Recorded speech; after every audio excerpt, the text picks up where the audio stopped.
समय ऐसा आता है जब पूरे आकाश में इसके नाम का खौफ होता है। ये आज आसमान का बादशाह है। जरा इसकी बॉडी देखिए, इसके पंखों का फैलाव देखिए, इसकी उड़ान देखिए, उड़ते हुए इसका एटीट्यूड देखिए। इससे भयानक और खूंखार शिकारी पक्षी दुनिया में दूसरा कोई नहीं है।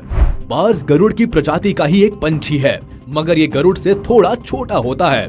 इसके मजबूत पंजे इतने ताकतवर है कि भारी से भारी जानवर को भी उठाकर ले जा सकते हैं। बाज अपने वजन से करीब 1.5 गुना ज्यादा वजन का जानवर भी आसानी से उठाकर उड़ सकता है।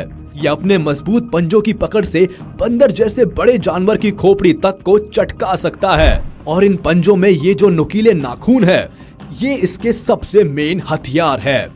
ये इतने धारदार और नुकीले होते हैं कि एक वार में ही किसी भी जानवर के टुकड़े कर सकते हैं। इसके अलावा इनकी ये जो पीली चोंच है, ये कोई कम खतरनाक नहीं है। अपने दुश्मन का शिकार करने में और उसे नोच डालने में इस तेज तर्रार चोंच का बड़ा हाथ होता है। ये चोंच आगे से कुछ इस तरह से मुड़ी हुई होती है कि शिकार करना और उसे नोचने का काम आसान बना देती है। करीब 2 फीट तक लंबा ये बाज जब अपने पंख फैलाता है तो फिर वो करीब 7 फीट तक लंबा हो जाता है। इसका वजन 3 से 4 किलोग्राम से ज्यादा नहीं होता। इनके पंख की बनावट और इनका हल्का वजन ही वो वजह है जो इनकी उड़ने की स्पीड को एकदम तूफानी बना देते हैं। गोल्डन ईगल नाम के इस बाज की स्पीड तो करीब 320 किलोमीटर पर आवर तक पहुंच जाती है। बाज आकाश में करीब 12,000 फीट की ऊंचाई तक की उड़ान भी आसानी से भर सकता है।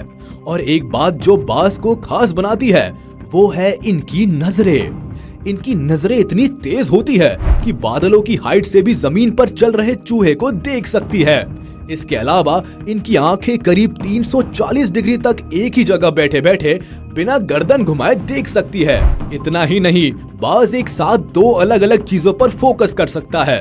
जैसे हम जब पास की चीजें देखते हैं तो दूर की चीजें अपने आप धुंधली हो जाती है, और जब दूर की चीजें देखते हैं तो पास की धुंधली हो जाती है। मगर बाज के साथ ऐसा नहीं होता। वे एक ही टाइम पर दूर और पास की चीजें एक साथ देख लेते हैं। अगर ये बात आप पहले से जानते थे तो मुझे कमेंट में जरूर बताइएगा। रहन सहन के बारे में बात की जाए तो ये अपना घोंसला गगनचुंबी पहाड़ों, चट्टानों और खूब ऊंचे ऊंचे पेड़ों पर बनाते हैं। इनका घोंसला दुनिया के तमाम पक्षियों में सबसे बड़ा होता है। ये इतना बड़ा होता है कि एक 6 फीट का आदमी पूरा का पूरा इसमें समा सकता है। अपने इसी आलीशान महल में राजा साहब अपनी पार्टनर के साथ रहते हैं और यही मॉम ईगल अपने अंडे देती है।